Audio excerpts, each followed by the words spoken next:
Me acabo de enviar la invitación. Voy a aceptar.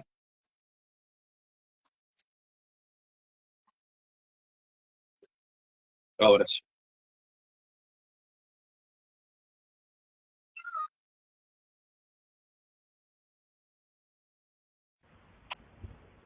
Bastián, ahora sí. Bien, Bien. Muy buenas noches. Mi nombre es Ignacio y en esta oportunidad voy a presentar un nuevo espacio. Voy a inaugurar junto a mi hermano gemelo Bastián este espacio que se va a llamar ¿Qué es el ser? Poética filosófica, que esto tiene relación con la pasión o con el sentido de existencia que tiene cada uno de nosotros. En mi caso, soy un lector de filosofía, estudio filosofía de manera autodidacta, también estoy escribiendo, y lo que me interesa de esto es perseguir la verdad, eh, estudiarla profundamente sobre distintos pensadores, también tomar ciertos acontecimientos históricos, y lo que nos llama en esta oportunidad, el llamado que tenemos con mi hermano es justamente a oír, a buscar la reflexión, a ir más allá de lo literal, a ir más allá del papel, a ir más allá de las letras, que es justamente lo que con mi hermano tenemos como proposición, lo queremos proponer con este programa. También nos interesa interactuar con las distintas personas que se vayan conectando. Y como digo nuevamente, todo esto está ligado a la filosofía y a la poesía y a los distintos escritores que nosotros también vamos a estar citando. Mi hermano se llama Bastián y él también tiene un canal de Instagram, también de YouTube, en donde es muy parecido yo en ese sentido, porque él lo que está haciendo es masificar o divulgar a poetas que están en el olvido, sobre todo esos poetas que ya nadie recuerda, esos poetas que están sepultados no solamente en el cementerio, sino que también en el cementerio de las letras. Hay que recordar que las letras son inmortales y la poesía y la filosofía también lo son, porque de alguna u otra manera guardan y custodian ciertos mitos y acontecimientos de la historia. Es por eso que es importante volver a resucitarlos. ¿Para qué? Para buscar ese destino que aún desconocemos. Así que, Bastián, por favor,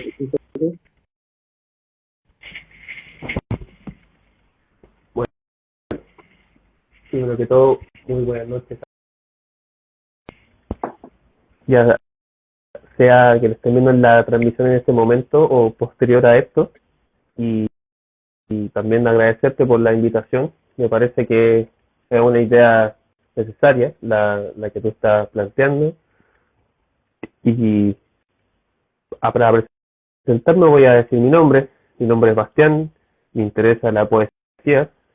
He estado muy interesado en estudiar poetas chilenos durante el último tiempo, durante los últimos 2 años, y específicamente poetas del siglo pasado, siglo XX, algunos que también nacieron en el siglo XIX, recogiendo sus obras, leyéndolas, uh-huh.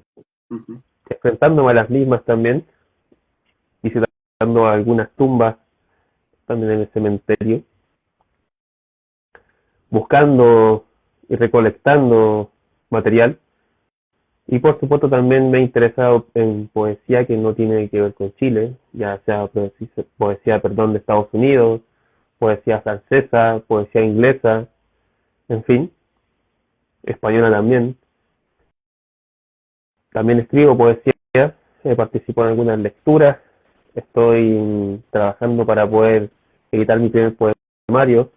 Me ha costado bastante, pero en eso estoy. La idea es que las cosas cuesten. Uh-huh. ¿Y qué más te puedo comentar sobre eso? Que no tengo un canal de YouTube que está medio parado, la verdad. No subo nada ya hace un tiempo, como hace un mes más o menos. Y la idea es ir subiendo nuevo material. Estoy estudiando varias cosas, entonces tengo que hacer ahí un espacio para poder hablar de algo en específico, que espero que sea durante la brevedad. Bueno, creo que con eso está bien para partir. Perfecto. Bien. Entonces vamos a preguntarnos primero que todo, ¿qué es el ser? ¿Cierto? Dentro de la filosofía, el ser, dentro de la ontología, busca qué es el ser, la pregunta de qué somos, qué es el ser, Y aparecen filósofos en la antigüedad, como por ejemplo es el caso de Parménides, que decía que el ser es y el no ser no es. Algo muy simple que cualquiera podría entender. Sin embargo, algo que pareciera que es ser que no asimilamos. Por otro lado, también tenemos la definición de Aristóteles con respecto a qué es el ser. El ser es en acto, el ser es en potencia. ¿Qué significa esto? El ser en acto es cuando es, ¿cierto? Es cuando yo llego a ser algo. Ese es el ser en acto. Y en potencia es lo que podría ser. Es decir, un escritor, para ser escritor, tiene que saber leer y escribir. Y además tiene que leer muchos escritores. Entonces, el llegar a ser conlleva ese proceso. Eso sería un escritor en potencia. Ejemplo. Y por otro lado, también tenemos a un filósofo alemán, Martin Heidegger, que decía que el ser no era abstracto, sino más bien había que buscar ese ser aquí, ese ser ahí. Busquemos qué significa ese ser a través de un camino de preparación reflexiva, filosófica, meditativa. Entonces, teniendo todos estos datos, nosotros también vamos a seguir a buscar el ser a través de estas conversaciones, pero no cualquier ser. Vamos a buscarlo desde la filosofía y desde la poesía. Para partir, Bastián, ¿qué es la poesía? Mira, antes de definir poesía, me gustaría compartir lo que tú acabas de decir sobre ese ser en potencia, porque me da la sensación de que en muchas ocasiones somos ser en potencia, sobre todo cuando hay una disciplina, ¿no? Porque me parece que ese ser en potencia que dices tú necesita un vigor disciplinario, necesita también una motivación, necesita una voluntad, necesita no solamente el acto repetitivo o suceso repetitivo durante el tiempo, sino que también necesita una voluntad, algo que naturalmente viene desde la parte que se quiere interna o de la psique.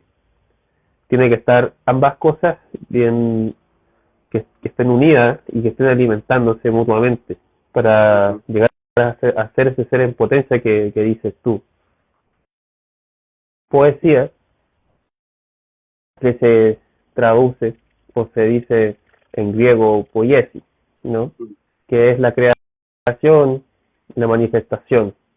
Y, y esta creación y manifestación en la en la real lengua española, en la academia, se traduce como esta, esta creación que se inicia a partir de la utilización de ciertos elementos literarios que contengan belleza, estética. Más o menos así es la definición que está en la Real Academia de la Lengua. Una aproximación. Poesía realmente se ha visto muy influenciada por la abstracción en estos últimos siglos, pero lo que sí sabemos es que es un género literario y tenemos que partir por ahí. Un género literario que durante la historia ha expresado distintas cosas. Por ejemplo, tenemos a los griegos, tenemos a Homero, por ejemplo, que de alguna manera él representaba o retrataba lo que ocurría en su época. También él hacía cantar a los dioses, al propio folclore, digamos, del mismo país.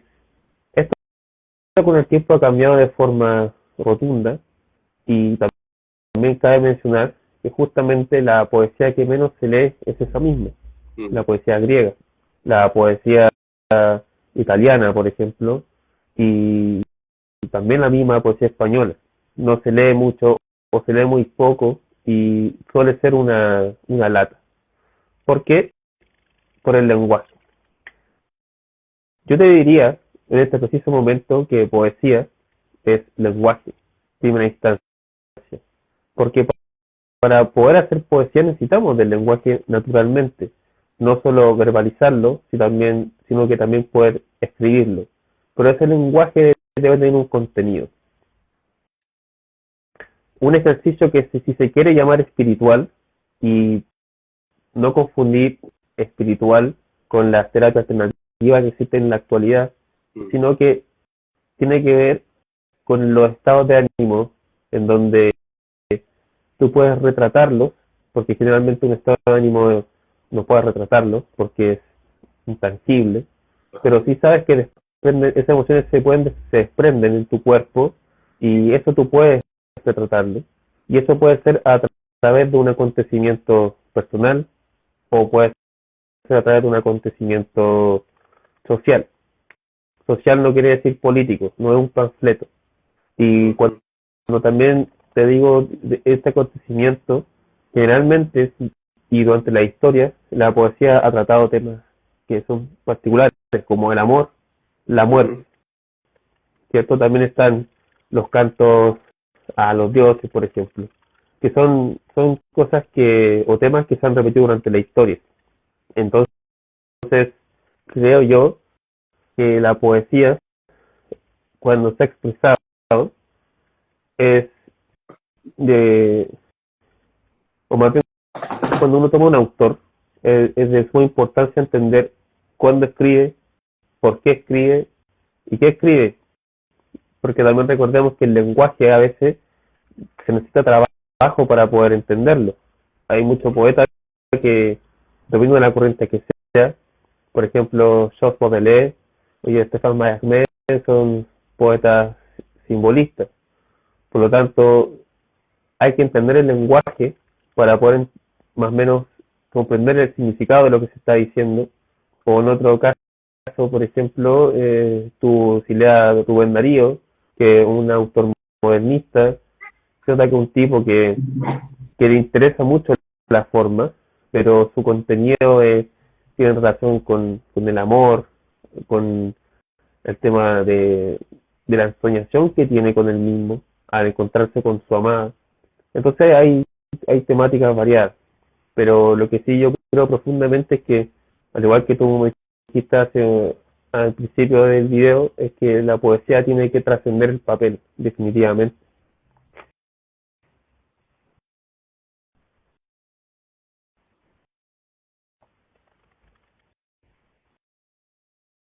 Entiendo, entiendo.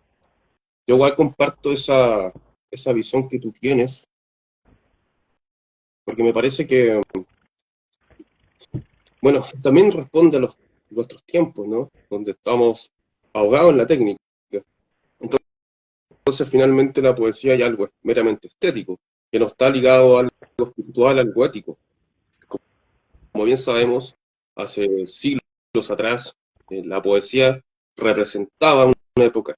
La poesía no era solamente los caprichos y quejidos y lágrimas de una persona individual, que básicamente eso se ha transformado. Con esto no quiero decir que la poesía solamente olvide la emoción, porque de alguna otra manera los seres humanos también tenemos emociones, eso es natural y es parte del humano, no lo podemos evitar, ¿cierto? Sin embargo, cuando la poesía solamente se reduce a eso, en donde una persona tiene problemas en la calle, donde la persona se cae o no aguanta un tumulto de personas, me parece que eso es mediocre. Ahora, si tomamos los poetas más importantes, no me refiero en un tema de venta, ¿cierto? Me refiero a los poetas que realmente trazan épocas y al trazar una época, su espíritu, ¿cierto? Porque el espíritu viene de una idea superior, poderosa, que es capaz de trascender durante la época y la historia. No estaremos hablando de Homero, no estaremos hablando de Dante, no estaremos hablando de Lord Byron, no estaremos hablando de Lope Vega, ¿cierto? Por eso, hay que entender que cuando por lo menos hacemos esa crítica o de parte mía, es porque justamente, tremenda obra, y una obra muy difícil, porque a propósito de eso, ya no nos atrevemos a enfrentarnos a ese tipo de obras, ¿cierto? Sobre todo una obra de más de 1000 páginas, que en el fondo te exige, porque todas esas obras te exigen leer Sófocles, Virgilio, los clásicos finalmente, ¿no? Aristóteles, Platón, eso te exige mucho, ¿cierto? Te exige mucho tiempo, te exige disciplina, que básicamente es la educación numérica, porque la disciplina es esencial para esto, donde usted se tiene que tener un espacio todos los días en donde deje el TikTok de lado, ¿cierto? La tonterita en Instagram, o los chats de WhatsApp y de grupito, todas esas cosas, te exige un momento contigo mismo, porque uno al enfrentar una obra está teniendo una cita con uno mismo, a pesar de que uno esté conversando con un escritor, ¿cierto? Esa es la gran diferencia.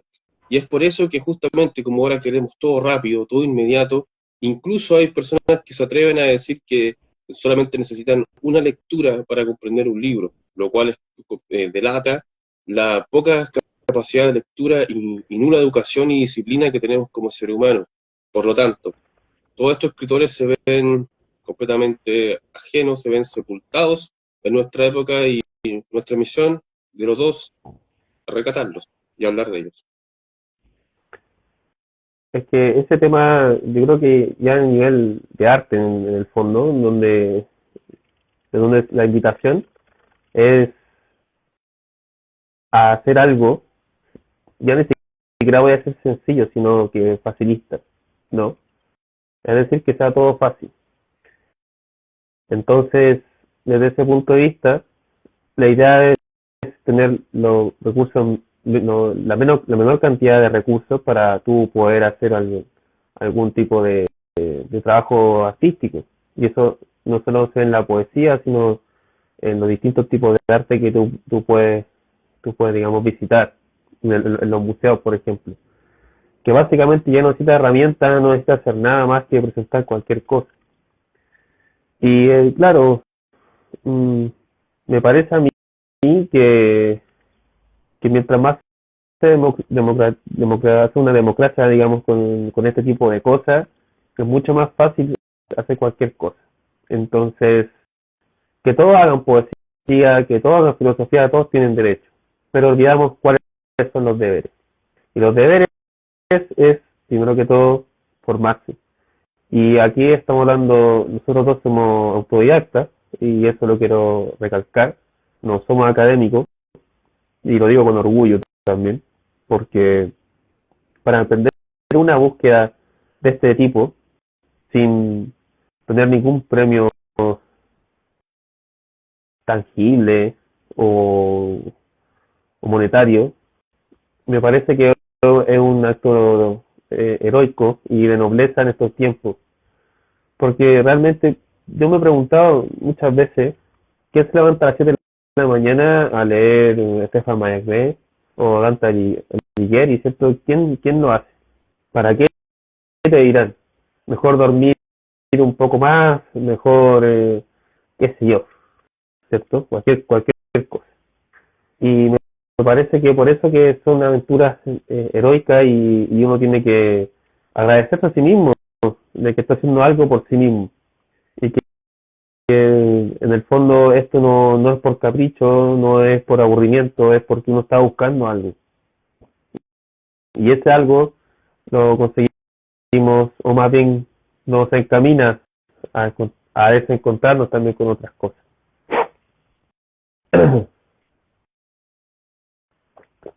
Justamente, justamente yo comparto plenamente tus palabras, bueno, siempre las estamos reforzando de alguna otra manera, y así que lo que estamos haciendo en el fondo ahora es compartir todo esto, porque como bien dice Sebastián, esto finalmente es una razón heroica, ¿cierto? Porque actualmente la época moderna, la época, ya ni siquiera moderna, ni siquiera sé cómo llamarla, es una época en donde fácilmente está todo ligado a la utilidad, y muchas veces, como dices tú, las personas que están en la academia, que son grandes profesores, yo no niego que existan grandes profesores y tremendos académicos que estén impartiendo clases y todo lo demás, pero también hay estudiantes que finalmente estudian para insertarse en un mercado laboral inexistente, ¿cierto? No hay mercado laboral de poetas o de literatos, de filósofos, ¿no? ¿Dónde está eso, digamos?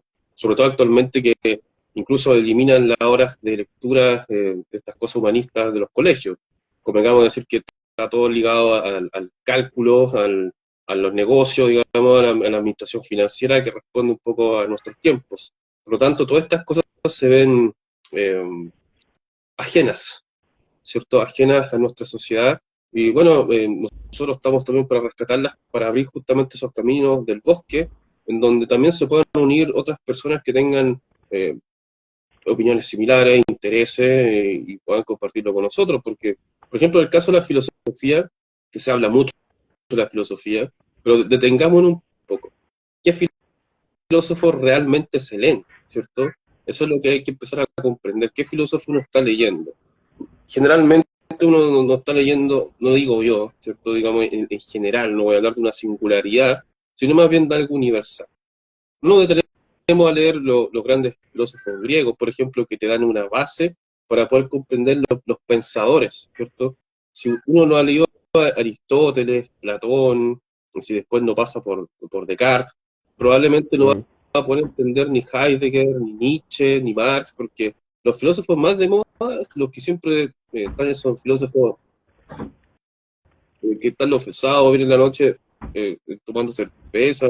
Más de alguno va a querer decir, oh, yo leí Heidegger con el ser para la muerte, o leí Nietzsche, Dios ha muerto, y la crítica de Marx al sistema capitalista, y bla, bla, bla. Pero para poder comprender todos esos filósofos, lo que nosotros necesitamos es una base, Mm. ¿cierto? Es saber lo que Mm. es la esencia, lo que es la cosa, lo que es la metafísica, y entre paréntesis, esta metafísica no es la metafísica de Pedro Engel, ni estas cosas de tarot, ni Mm. registro acásico, no tiene nada que ver con Claro. eso. Mm. La metafísica, hay un problema de traducción ahí, donde dice más allá de la física, como si fuera algo intangible, como algo netamente Mm. espiritual, donde hay almas perdidas y reencarnaciones. Eso no tiene nada que ver con metafísica. Bien, eso hay que dejarlo en particular. De hecho, Kant, Immanuel Kant, un filósofo alemán, tiene un libro que se llama La metafísica de las costumbres. Ahí básicamente está relacionado con lo que es la ética, las leyes, la moral. Básicamente a eso se refiere cuando intenta buscar la metafísica. Bien, entonces es muy importante lo que tú decías también respecto a lo de levantarse a las 6 de la mañana a leer, que yo muchas veces lo he hecho, los dos nos levantamos y nos ponemos a estudiar, digamos, obviamente sin querer encontrar una recompensa, ¿cierto?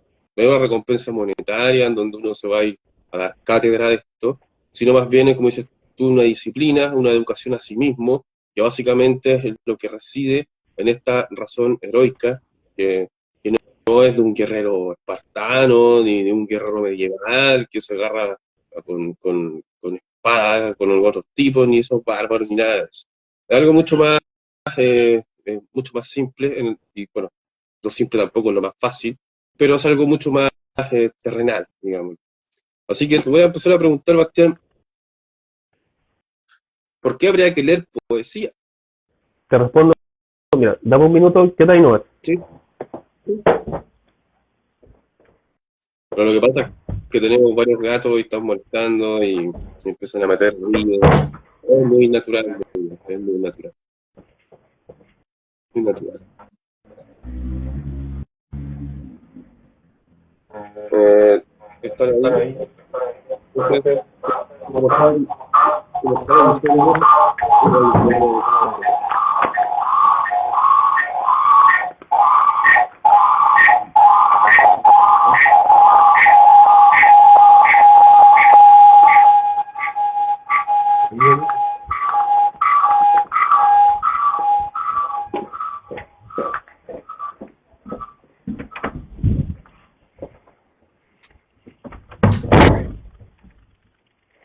bueno, otro inconveniente con el sonido. Como estaba diciendo, y la pregunta que le había hecho Bastián, te tiene relación también con por qué leer poesía ahora, ¿cierto? Considerando la época inmediata, rápida, utilitaria, en donde cuando el ser humano decide hacer algo, está buscando siempre una recompensa. Entonces, ¿por qué leer poesía, Bastián?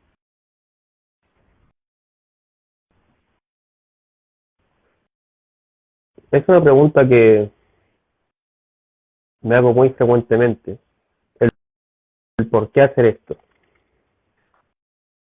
A diferencia de la filosofía, la poesía no está buscando una verdad, no está buscando dónde está el ser, si es auténtico o inauténtico. Justamente hoy día, para poder responderme esa pregunta, yo creo que la poesía más que responder algo, pregunta más cosas. Estaba escuchando algo de una escritora española que se llama María Zambrano. Ella era, ella escribía filosofía y poesía. Y ella tiene un libro en donde habla de ambas disciplinas. Ella como que quiere hacer o hizo una forma de comprender ambas de una sola manera. Y ella decía que la poesía, para ella la poesía era vaciarse, que pareciera ser un término más budista, ¿cierto? O hinduista, si se quiere. Entonces, desde ese vacío comienza a comprender su ser, porque comprendamos que ella leía también y escribía filosofía. Entonces yo me hice esa pregunta y dije, ¿por qué leer poesía? Y a mí me pasa que la poesía, como te decía, siento que es un estado. Al leerla y también en tu vida cotidiana, hay varias cosas que tú te percatas también, al menos lo que me pasa a mí, sobre todo con fenómenos naturales, sin, sin ser, digamos, ni nadie de Greenpeace ni nada de eso, pero cosas tan sencillas como ver el cielo y sentir que es un milagro que tú tengas esa oportunidad y que al ver el cielo tú puedes hacer ciert, algunos dirían ciertas exageraciones, porque he escuchado poetas que dicen que el poeta es un fingidor, pero puede ser un fingidor a través de estar viendo y no mirando. Por ejemplo, si está el ocaso, tú ves el ocaso, no estás solamente viendo los transeúntes de forma repetitiva o tratar de llegar a tu destino, estás viendo el ocaso y lo estás sintiendo. Y desde ahí tú puedes empezar a hacer un texto y que ese texto tenga la parte espiritual, en el sentido de decir, no sé lo que soy, pero estoy aquí, estoy en este momento, estoy existiendo y estoy contemplando algo que es un inmenso, mientras que generalmente me ocupo de pequeñeces o me preocupo de pequeñeces. Entonces, para mí leer poesía es recordar ese estado divino, milagroso, en donde estoy yo y está ese fenómeno que no sé lo que es, pero que es inmenso y que es eterno. Pero creo yo que la poesía, para poder entenderla, primero que todo hay que saber leerla. Y ese saber leerlo te implica paciencia, te implica degustar las palabras. Entonces, creo que la poesía, al menos en mi caso personal, es que me interesa estar ahí. Yo siendo ahí, sin ningún tipo de pretensión, y entendiendo que cada palabra, cada palabra contiene algo. Si es que estoy atento a ella. Pero si saliendo mi verbo, yo estoy desatendiendo todo lo que existe. Y para eso voy a leer un pequeño párrafo de esa Rapaun, que ya estaba viendo otro Rapaun, y me pareció muy acorde. Mira, este poema se llama El Fresno, y es solamente una estrofa. Un sombro y demacrado consejero fui, sabio en todo y anciano, pero he abjurado a mis desvarios, envuelto como estoy por el frío manto de la vejez. Aquí estamos viendo que esta persona está reflexionando sobre la vejez, sobre el frío, de esa soledad que también trae la vejez y lo que hizo en algún momento, que fue consejero, pero ahora está demacrado y está sombro y está solo. Entonces, la poesía también es un acto de soledad. Para poder vivir en ella tiene que existir esa delicia por estar solo. Y eso no quiere decir que sea un antisocial, pero es necesario estar solo, sin tanta distracción, para ser ahí, como dices tú. Creo que eso te podría responder. Bueno, es necesario una capacidad de asombro, porque actualmente ya no nos asombramos por nada, ¿cierto? Entonces, cuando tú hablas sobre que el poeta se asombra por un ocaso, se asombra por una tarde helada, por una mañana, por una noche, él realmente está siendo presente. Cuando se habla de presencia, no hablamos de una presencia física, ¿ya? Se habla de una presencia estando aquí, concentrados Ujú. en este instante. El instante es un anticiparse a, es decir, al futuro. Es algo que a veces no podemos estar ahí, ¿cierto? Sin embargo, ese instante nos permite saltarnos allá, saltar a la verdad, a través de justamente lo que tú estás mencionando a través del poema, porque Pound se da cuenta finalmente de que es un viejo, que su cuerpo ya está deteriorado, y él también se da cuenta de su finitud como ser humano, en donde la infinitud finalmente no tenemos ningún tipo de garantía, la desconocemos.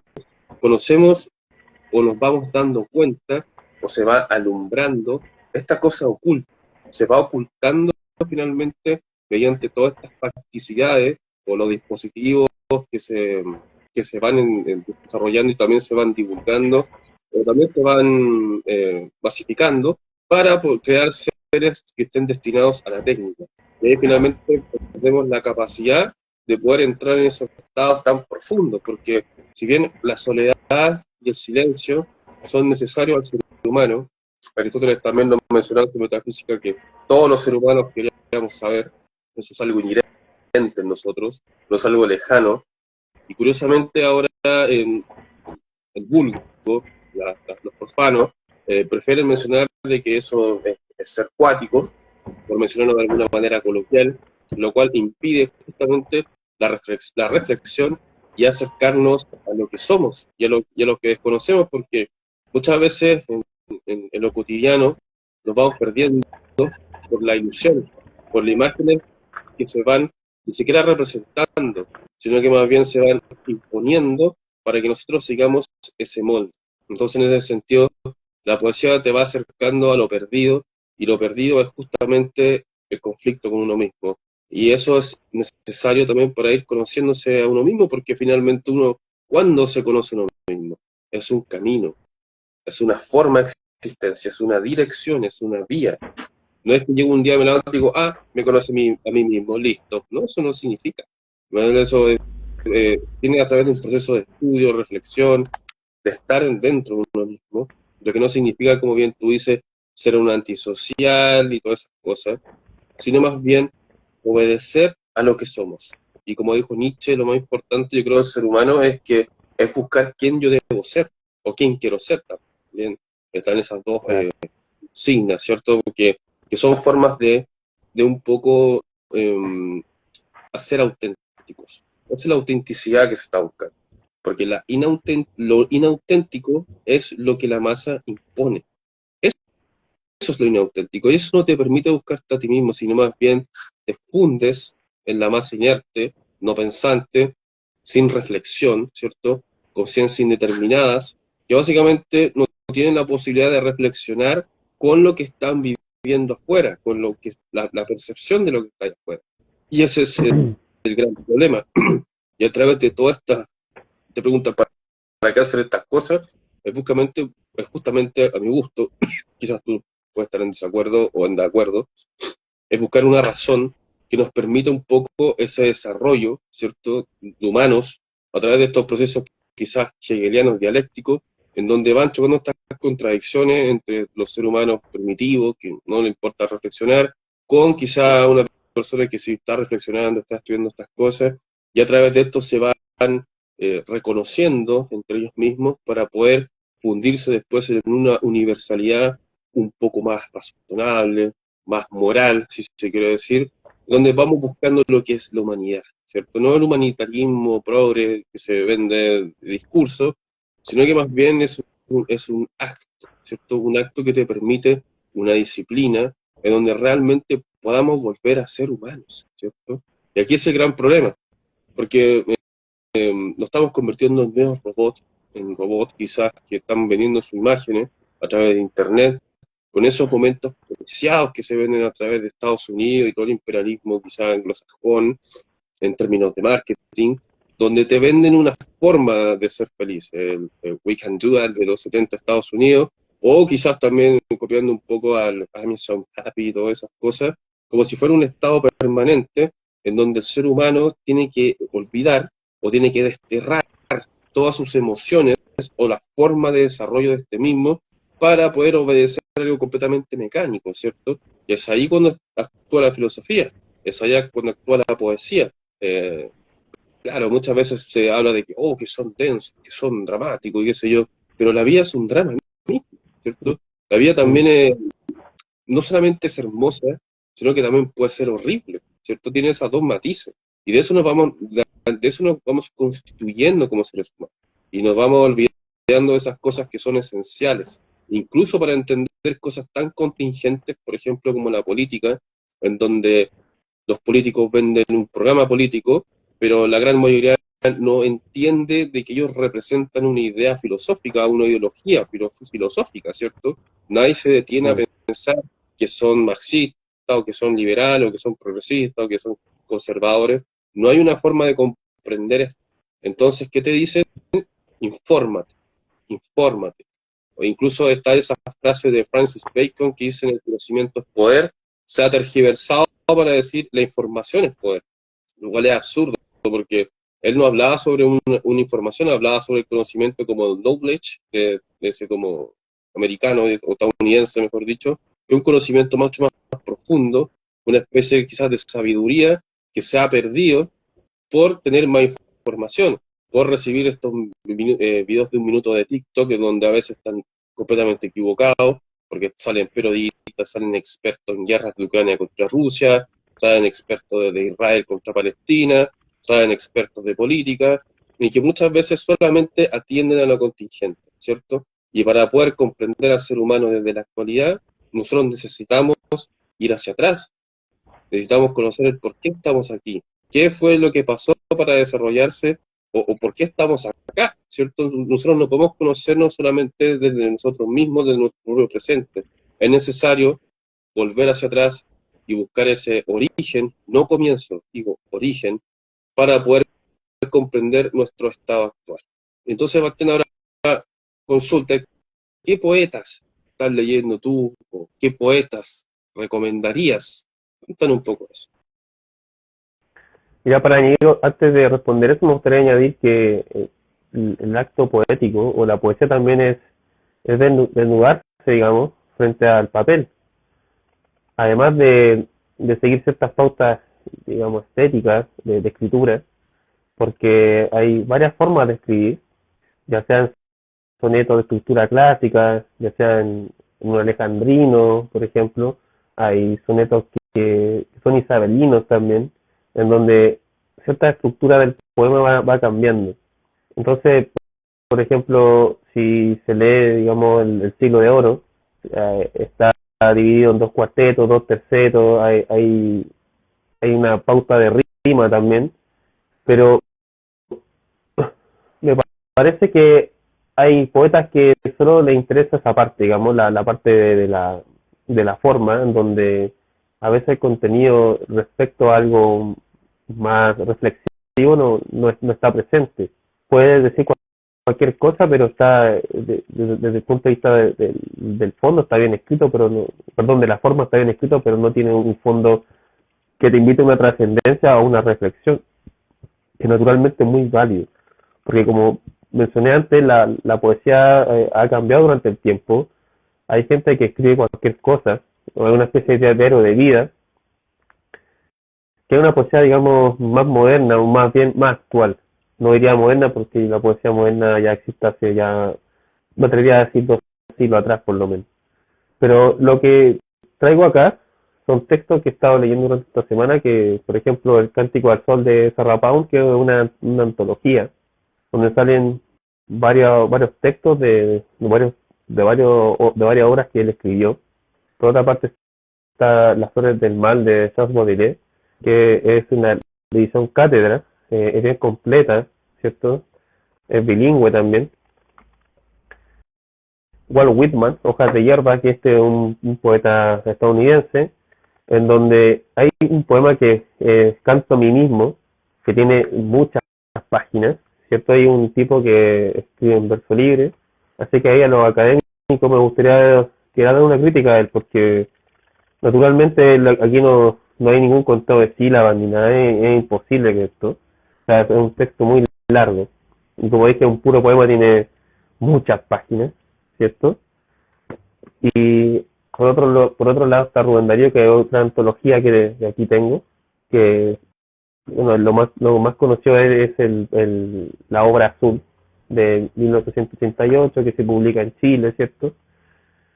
Y aquí también está Stefan Mayamé, que es una antología también, otra simbolista.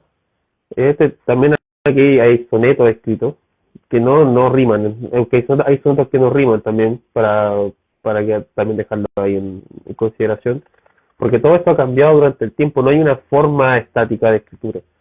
Y bueno, esto también eh, de Dante, que también es un texto que, que tiene una complejidad y es muy interesante por la forma de escritura que tiene tan matemática que tiene. Para leer estos textos, para comprenderlos, aparte de leerlos, porque leer esto no es leer así. Por ejemplo, si tomo de Dante, y acá hay una parte de un canto, porque él escribía canto, ¿cierto? Aquí ponte tu canto 8 no se lee, lo que no hay que hacer es esto. Digo, siguiendo y cantando antes de alcanzar hasta la torre, los reflejos hicimos, no, sino, ahí no voy a entender nada. Pero si lo hago de esta manera, digo, siguiendo que bastante antes de alcanzar la alta torre, los reflejos en su cima de dos luces brillantes, por lo extraño, dejaron no perplejos. Entonces, lo que quiero decir con esto es que las palabras van conteniendo un significado mientras se vayan leyendo con un ritmo. Porque si yo lo leo de forma esparramada, como esa lectura rápida que promueven en la actualidad, mato al poema y mato al poeta. Y ¿qué otro texto? También estuve leyendo algunos poemas de Edgar Allan Poe, he estado leyendo eh, Apollinaire también, Rimbaud. No, la verdad es que siempre estoy leyendo varias cosas y me parece que lo interesante es ir comprendiendo también en la forma de escritura.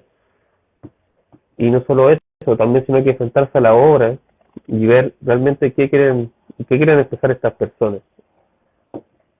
Eso te podría decir.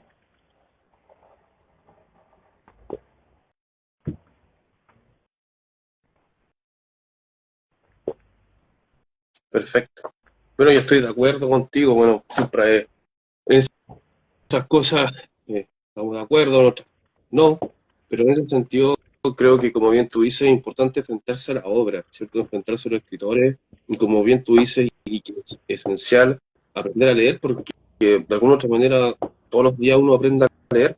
Muchas veces se tiene Gracias. ese comentario bastante de mal gusto, diría yo, sobre todo de los no lectores. No sé si, yo no sé si esto es una cosa cultural o espiritual del chileno, que muchas veces se molestan cuando hay una persona que tiene una disciplina, ¿cierto? En particular, sobre todo una persona que lee, no lo digo todas las personas, pero sí hay una mayoría importante en la nación que parece que les molesta, se burlan, como que si fuera solamente una especie de valor burgués. Sin embargo, eso es parte de la mediocridad que también nos acecha. Lamentablemente, eso yo creo que no va a cambiar nunca, pero siempre tiene que estar esa conciencia para poder ir modificándola y mostrar de que efectivamente hay personas que pueden leer y tú no necesitas ser un genio, sino que más bien tener una disciplina y educarte a ti mismo, tener la posibilidad de educarte a ti mismo y someterte a estos ejercicios de ejercitación, ¿cierto? De alguna otra manera, a través del pensamiento y del estudio, ¿cierto? Bueno, Bastián se desconectó, lo voy a invitar nuevamente, lo voy a invitar.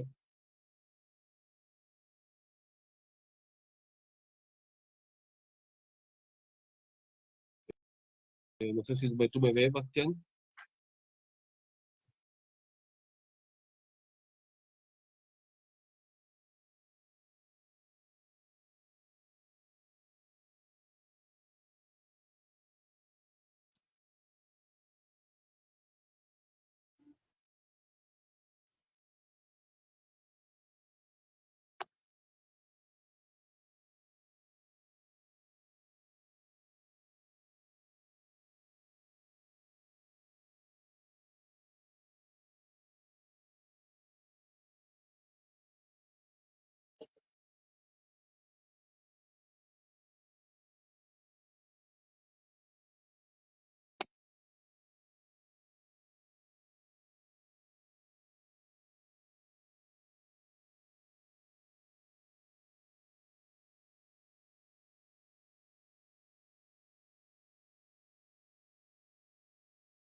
¿Estás ahí? Sí, ahora sí. Ahora sí.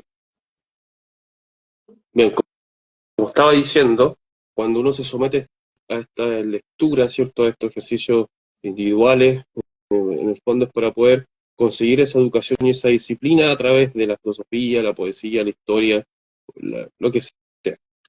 No todas las de varios poetas y obras, y citarte algunos pasajes, no sé si estás ahí, porque nuevamente está... Claro, no sé si me escucho. Sí, sí, ahora sí. Entonces, Ya, vamos, yo voy a empezar a mostrar un par de libros, y creo que son interesantes, como por ejemplo este de Martin Heidegger, que se llama Cuadernos Negros, que son cuadernos de Heidegger, no es una obra como tal, ¿cierto? Pero sí son reflexiones que fueron publicadas en este libro. Y tiene una especie de prosa poética, si se le quiere llamar de alguna otra manera, donde lanza, o aquí se lanza la verdad, hablaba de un salto hacia la verdad, hundirse para hacerse las preguntas. Justamente acá hay una, voy a empezar a citar, porque lo tengo escrito acá, dice por ejemplo, la lucha por la antigüedad, él se refería a los griegos, es la lucha por el comienzo. Las ideologías son ilusiones y se da lo real como algo religioso. Cuando habla sobre esta tensión religiosa, Heidegger, incluso protestante, si se quiere, podríamos decir, él no es que le diga a los hombres vayan a la iglesia o vayan a confesarse, sino que más bien láncese hacia el espíritu. Eso es lo que mencionaba Heidegger. ¿Y por qué es cierto? Porque el hombre está rechazando ese espíritu, que es lo que no le permite ser a ellos, en el fondo, lo que hablaba sobre ser auténtico. Por lo tanto, él decía esto como lanzar esto para conseguir ese pueblo, un poco nichano lo que estoy diciendo quizás, para poder convertir ese comienzo al destino, que finalmente los alemanes tenían como destino ser griegos en Heidegger. Y esta práctica, lamentablemente, es penosa porque no se lleva a cabo, ¿bien?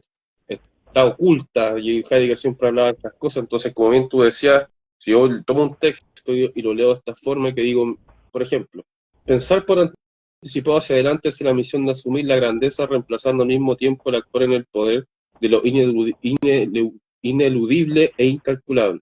Yo digo, ¿qué está diciendo acá el hombre?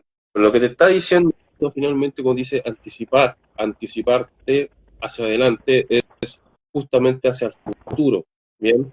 Porque no lo conocemos, pero lo estamos construyendo, entonces yo me tengo que anticipar a eso con la verdad. Y la misión que debo asumir es la grandeza, ¿cierto? Es lo que te mm, decía Heidegger. Entendiendo la grandeza, ¿cómo yo la entiendo? Entiendo que soy finito, porque soy pequeño. Entonces, como ya sé que soy finito y soy pequeño, la grandeza la puedo yo encontrar a través de los poderes incalculables, el acontecer, el ser. Y aquí está hablando del espíritu, incluso se puede hablar de la cosa de la poesía, de encontrar esas reflexiones, para poder buscar ese destino grande a través de mí mismo, del espíritu, pero obviamente entendiendo mi finitud, ¿cierto? También otro libro que siempre estoy leyendo, que es muy complejo, que es de Hegel. Este se llama La Fenomenología del Espíritu, que muchos de ustedes lo deben conocer, si no lo han leído, por lo menos el nombre.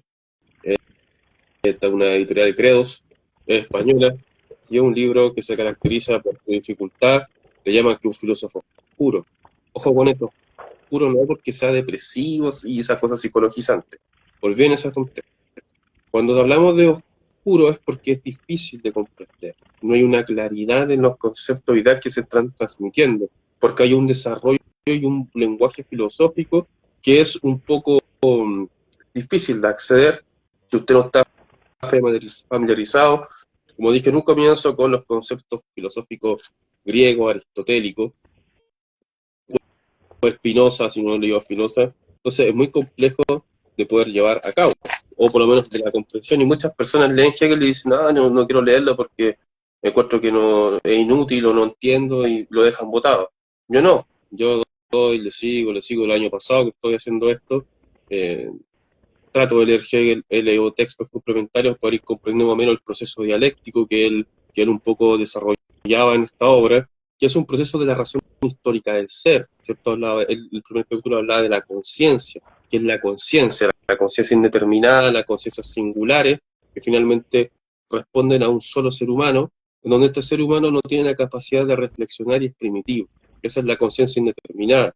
Tiene un proceso para llegar después a la conciencia determinada, ¿cierto? Determinante, en donde ese proceso significa que hay un choque de contradicciones entre varias conciencias, donde esta conciencia indeterminada percibe, o se da cuenta de su entorno, ¿cierto? A través de la razón, porque Hegel era un filósofo racional en ese sentido, que buscaba el espíritu, y no un espíritu, como digo, New Age, sino el espíritu a través del Estado, a través de las leyes y de la forma de comportamiento del ser humano, de una forma histórica. Entonces, para él el ser humano era una cosa histórica que se iba desarrollando a través de procesos dialécticos, de conflictos, porque en todo momento hay un conflicto, decía él. El objeto que yo estoy viendo tiene su verdad de sí, como también para el otro, el objeto.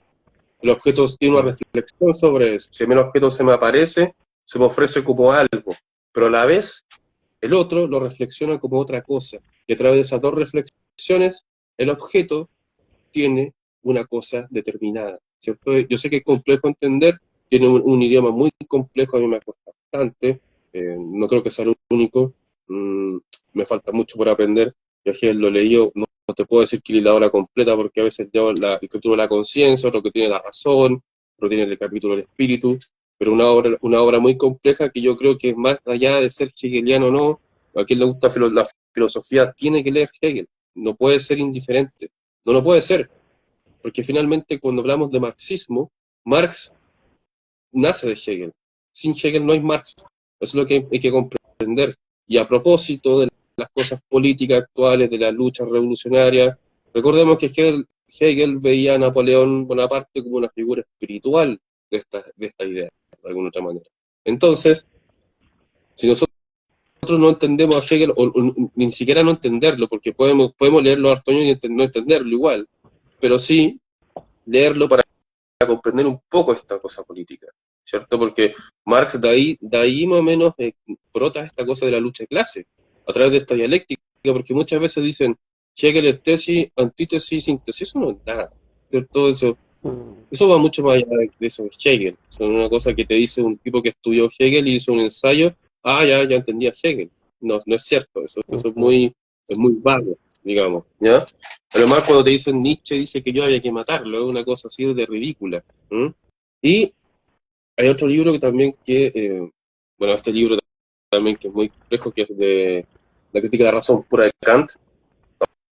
También lo estuve leyendo un tiempo, un libro también que te habla sobre varios conceptos, digamos, la representación del espacio, del tiempo, de la intuición, de la ética trascendental, de cosas que también hay que comprenderla porque, de hecho, Kant es uno de los últimos filósofos sistemáticos, ¿cierto? Ya después tiene Hegel, pero ya ahí sacaba el sistema y comienzan a hacer un poco esta filosofía como más existencialista, más en aforismo, ¿cierto? Como Soren Kierkegaard, como Chesterton, como Nietzsche, todos estos escritores que quieren hacer una cosa de una unidad sistemática, porque decían que estos filósofos eran oscuros, porque no hay una claridad y qué sé yo.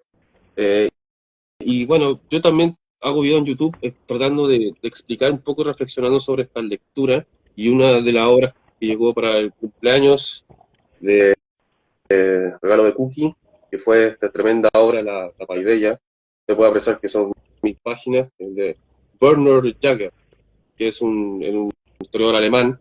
Él escribe esta tremenda obra, bueno, haciendo un estudio riguroso en Grecia, a propósito de los griegos que estamos hablando recién, y habla de Homero, ¿cierto?, de Platón, de la nobleza, de la cultura de educación de la nobleza homérica, Hesíodo, la vida campesina, el Estado jurídico, la educación de Estado en Esparta. Acá hay un Sófocles, Sócrates, la República. Bueno, acá esto es una Biblia de Grecia, ¿cierto? Entonces, si usted quiere leer, yo voy en el capítulo de Homero el Educador, que finalmente es lo que estamos hablando en un comienzo con respecto a la poesía, en donde Homero, ¿cierto?, representa el espíritu griego dentro de su poesía, cantaba la guerra, cantaba la destreza del guerrero, pero también, evidentemente, tenía y representaba también a los pensadores de su época. a la cultura griega, a la cosa épica, ¿cierto? Todo eso está, el espíritu, la cosa integral del griego, usted la puede encontrar en los cantos de Homero, ¿bien? Eso es la diferencia que, como habíamos hablado, de un poeta actual con estos poetas más o menos del origen, ¿cierto? De nuestra cultura occidental, ¿cierto? Y es un libro que conseguí hoy día también, a propósito de Heidegger, con Hegel. Esto sí que es un dolor sano de cabeza, que es la fenomenología de Hegel, a través de Heidegger. O sea, usted imagínese esto, qué problemas me va a traer. Entonces, ahí está la cosa interesante, ahí está la búsqueda, ahí está el salto hacia la verdad, ahí está la aventura de que uno también, con uno mismo, ¿cierto? Se va se va exigiendo, porque que esto, por ejemplo, mire, este de Aristóteles, que es la metafísica, que es un texto, a mi juicio, fundamental, yo también lo estoy releyendo, o sea, yo también digo, a mí me falta mucho, me cuestiono a veces, creo que no sé nada, ¿cierto? No sé, uno dice, tengo que leer Así es. porque es la base. Si yo no entiendo los conceptos aristotélicos, no puedo entender ni Marx, ni Foucault, ni Gilles Deleuze, ni Nietzsche, ni nada de lo que viene después, ni Gustavo Bueno, ni católico ateo, ni todas esas cosas que se dicen ahora, ni Axel Kaiser, ni Agustín Laje. Si usted no sabe o no ha leído nunca estos filósofos, ¿cómo va a empezar a tener una crítica, ¿cierto? Sobre todo cuando se habla de la Iglesia Católica, del cristianismo, y nunca leo Santo Tomás de Aquino, ¿cierto? No hay que leerlo en el fondo para poder ser defensores de ella.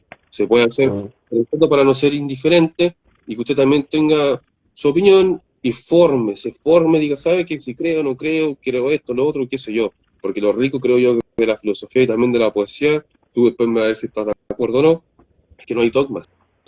O sea, igual hay dogmas, pero considero que el pensar te ayuda mucho a la cosa del discernir, ¿cierto?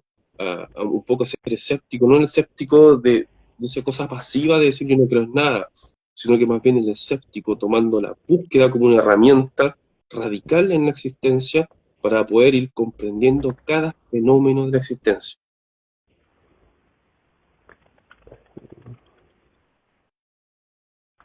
Mira, en ese sentido, como dices tú, me parece que todo esto es una búsqueda que también me pasa muchas veces que digo, parece ser que no sé nada, y creo que esa tendría que ser la sensación, porque claro, yo también cuando leí algo de Leopardi, digamos, son formas de escribir muy diferentes, y dije, qué es esto cuando lo vi, ¿cierto?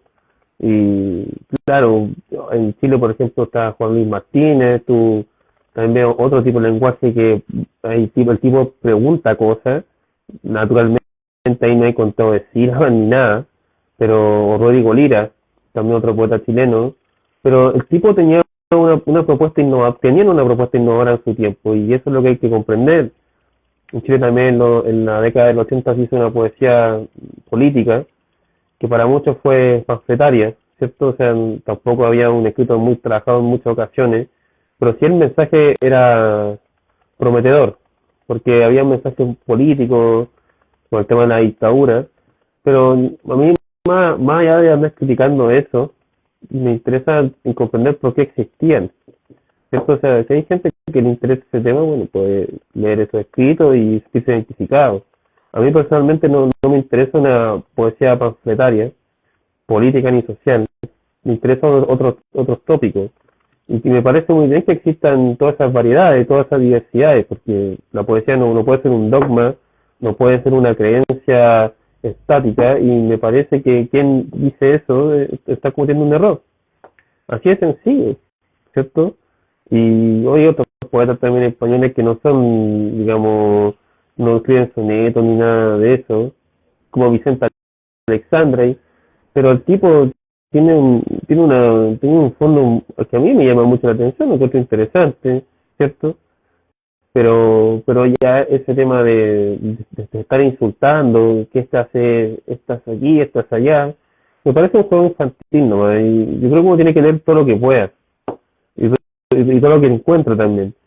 Evidentemente creo que es mucho más necesario tomar cierta influencia, no sé, o sea, creo que mucho más interesante leer a un Yeats, a un Keats, o a un Tess Eliot, o a un Luis de Góngora, a un Francisco Quevedo, a un García Vega, antes que leer cualquier cosa que se encuentre por ahí también actual, para poder comprender eso que dices tú. Yo ya escuchaba un programa antiguo de Farrapound de la última página, del programa argentino, y ellos decían que Bukowski era una porquería. Y a mí no me interesa Bukowski tampoco, pero ellos dijeron, ¿qué es eso de Bukowski? Eso es una basura, ¿cierto? Y claro, decían, vayan a leer a Shakespeare. Y no solamente en Hamlet, con Romeo y Julieta, vayan a leer los sonetos de Shakespeare. Vean qué es lo que hay detrás de eso. Y ellos decían, lean mucho, desengáñense, ¿cierto? Mandaban a leer también a Robert Frost. Entonces, hay harto que, si nos interesa esto, yo creo que lo primordial es leer, estudiar y comprender el lenguaje. Y el lenguaje también es otra tarea aparte. ¿Por qué? Porque yo puedo leer mucha poesía, pero si no entiendo la estructura del lenguaje, no estoy perdido. O sea, en internet hay muchos talleres literarios donde tú entiendes lo que es un soneto, lo que es un alejandrino, de lo que es un verso libre, lo que es un poema y lo que no es un poema, porque escribir hola, hoy día me caí en la calle, me salió sangre en la rodilla y después el perro me mordió, eso no es un poema. Y bueno, lamentablemente a veces se escribe eso y se publica. Entonces hay que tener cuidado con eso, porque si uno no entiende nada de eso, va a creer que cualquier cosa es un poema. Y yo he visto escritores chilenos que ahí tienen como 20 libros publicados así, y yo leo dos poemas y digo, esto no es un poema, o sea, una cosa es hacer verso libre, que yo he hecho verso libre más que otra cosa. Tengo la intención de traerme a escribir otras cosas, soneto, alejandrino, que naturalmente es un ejercicio mucho más exigente. Y en la actualidad no cualquiera escribe un soneto, no cualquiera escribe un alejandrino, no cualquiera hace esas cosas, ¿me entiendes tú? Entonces, también hay que ser sincero. Yo no he visto que casi nadie escriba un soneto en la actualidad, porque dicen eso ya no es tampoco. Tampoco yo quiero exaltar un tipo de escritura, pero me parece que todos esos ejercicios son necesarios. Son necesarios para tu intelecto, para tu entendimiento, y también para comprender que cuando tú ves un poemario, por ejemplo, de Góngora o Lope de Vega, no es cualquier cosa. Eso no se escribió en 10 minutos. Y eso conlleva esfuerzo, frustración. Ahora, si usted escribe de forma instintiva, eso no conlleva ningún tipo de esfuerzo. Y se nota cuando tú escribes de forma instintiva. ¿Te fijas? Entonces, yo he visto escritos instintivos donde la poesía sale sola, la escritura automática o mecánica, como le dicen. Yo no creo en eso, o sea, no puede ser tan fácil. Por esto no quiere decir que yo sienta que escriba súper bien, ni mucho menos. Yo soy un aspirante, un aprendiz, y me parece que hay que ser sensato también, ¿cierto? Y otra cosa que creo que es muy interesante tener en consideración es que un escritor no es un santo tampoco, porque muchas veces también pasa eso, que el escritor es un santo, el escritor es básicamente una especie de sacerdote, ni los sacerdotes cumplen con esa exigencia. El escritor es eso, ¿cierto? No valga la redundancia, no un santo, ¿no? Y no tiene requisitos espirituales tampoco.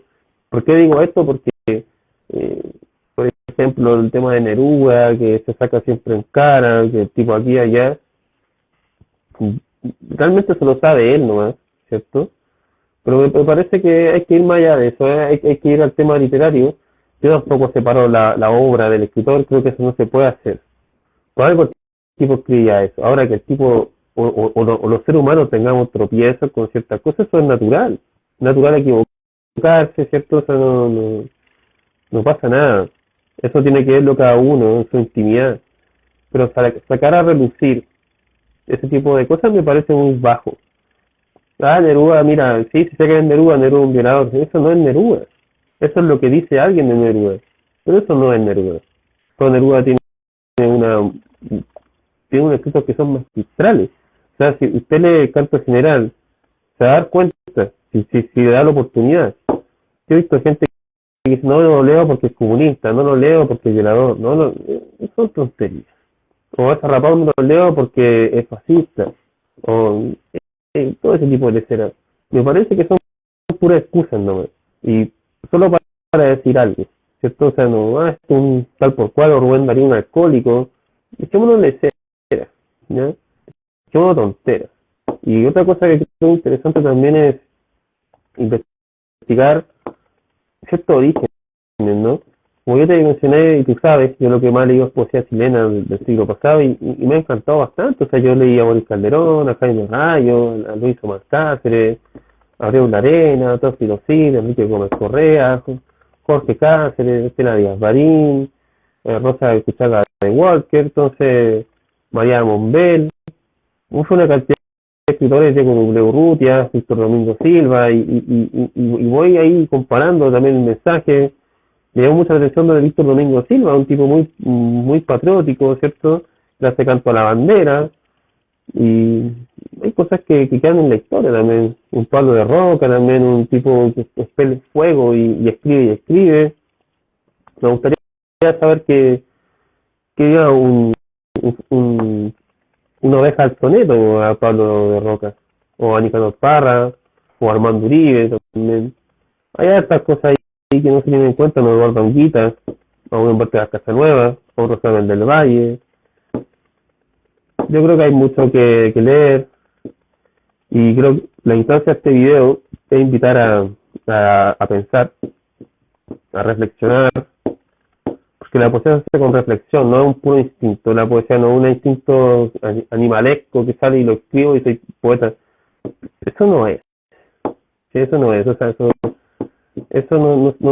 el arte general está así, que son puros impulsos instintivos. Y otra cosa que quiero añadir es que la poesía es lo que no se puede decir en lo cotidiano, no es el lenguaje cotidiano, sobre todo por todo lo inmediato que existe. O sea, te puedes tener tu intimidad con las personas que compartan tu forma de respirar, pero si no, a veces creo que es mejor mantener silencio. Eso.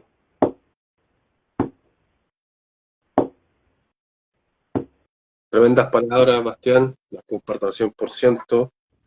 Y quizás para una próxima oportunidad podríamos ir profundizando en eso de la esencia de la poesía, me acordé de Henderlin, podríamos ir por ahí en próxima entrega, e irnos por ese lado también, por el poeta educador, finalmente el poeta anhelaba a lo superior, a la grandeza, no a un estado inferior. Y a propósito de Bukowski, que un escritor que se revuelca en la mierda, ¿cierto? No tiene no tiene otra propuesta, ¿cierto? Como varios que de la grama, de la generación Beat, de Barrows, Ginsberg y todo esto, que son bastante de moda, pero claro, como a nosotros nos gusta más lo clásico, yo por lo menos leí varias obras de Bukowski, las estoy vendiendo casi todas por si acaso, así que, bueno, yo creo que ya podemos dejarlo hasta acá, para después, la próxima semana, retomar esto, porque esto recién es lo primero, la primera entrega, y de acuerdo con esta conversación vamos a seguir indagando, vamos a ir profundizando, abordando los temas de conversación y obviamente dedicarnos quizá a escritores en particulares para la próxima entrega. Esto era una introducción, ni siquiera un prólogo, o un prólogo mejor dicho. Luego viene la introducción. Y así vamos a ir por varios capítulos, ¿cierto? Que es la idea, para poder desarrollando un poco lo que estamos hablando con mi hermano acá. Así que, bueno, como digo nuevamente, adhiero a todas las palabras que acaba de enunciar. Así que eso, no sé si quieres decir algo más, Bastián. No, primero que todo, darte las gracias por crear este espacio, esta instancia, y que lo vamos a grabar, porque claro, como tú dijiste, esto lo conversamos de forma habitual, pero también está súper entretenido que lo podamos visualizar en internet, porque es una plataforma de difusión, es una plataforma también para poder entregar puntos de vista, es como una especie de revista digital, si se quiere, que ya muy poca gente lee revistas, si no leen ni los libros, no se lee la revista. O sea, a veces creo que incluso es pérdida de tiempo hacer algo así. Me parece mucho más acorde a la época hacer un video, ¿cierto? Porque también se quiere ver el video, no nadie va a querer leer una revista que no importa, si qué me importa esto. Los mismos libros tampoco se leen, o sea, yo he ido libro ya a preguntar por Robert Frost o T.S. Eliot que se quedan impactados, casi se desmayan cuando uno les pregunta. Entonces O incluso con el mismo poeta chileno, te pregunté por Gonzalo Millán y casi se le quiebran los lentes al hombre, entonces hay que decirlo, o sea, no, Sí, a nadie le importa esto. Y bueno, ya también para volver a reiterar, no somos intelectuales, no somos académicos, así que no sea tonto. Y que yo me ponga una boina con un abrigo no significa que me crea intelectual. Tengo ciertas convicciones y creo fervientemente en el arquetipo. Y yo estoy en contra de ciertas modas actuales. Y es una forma mía de hacer una disidencia. Porque si usted se viste como un progresista, no hace ninguna disidencia, es moda nomás. Usted obedece a las masas. Y eso es lo que yo quiero hacer con mi vestimenta, eso es todo. Y si a usted le causa risa, o le causa que una especie de fetiche, o le causa que, hoy que anticuado, yo le digo, voy a hacer la mierda, no importa. Eso. muy bien, muy bien. Y justamente como dices tú, está la diferencia, el ser diferenciado, este que realmente hace una revolución. Las revoluciones son así, están de acuerdo a los tiempos. Usted realmente es una persona con cierta educación, disciplina, Mm. prioriza en sí la reflexión, y además esto lo lleva a la materia, a lo físico, digamos, efectivamente se convierte en una revolución. Bien, esa es la revolución, eso es ser disidente, porque ahora el disenso es peligroso, el disenso es mal visto, el disenso es una especie de curastismo, es una especie, y además el disenso es un motivo para que usted sea enviado al manicomio. Por lo tanto, con mucha más fuerza y con mucha mayor convicción, hay que ser disidentes, no caer en los consensos, porque está esta enfermedad democrática, esta enfermedad igualitaria, que no nos permite diferenciarnos como seres humanos. Por lo tanto, el disenso a través de la poesía y la filosofía, que son nuestras armas, nuestros escudos y nuestras espadas, para seguir combatiendo a este mundo decadente, moderno, degenerado y enfermo. Esa es un poco nuestra postura, de lo clásico, por supuesto, y esa va a ser, esa es la vanguardia de parte de nosotros, esa es la Mm. disidencia, esa es la revolución, y a través de eso nosotros vamos a, a trazar todo lo que estamos aconteciendo actualmente. Así que muchas gracias, hermano, por estar aquí. Con Muchas los gracias a puños ti. en alto, con los puños en alto vamos a salir una vez más de acá a la victoria, como siempre. Así que muchas gracias y esto se va a YouTube también. Nos vemos a Muchas gracias. la próxima y muchas gracias por ver a todos.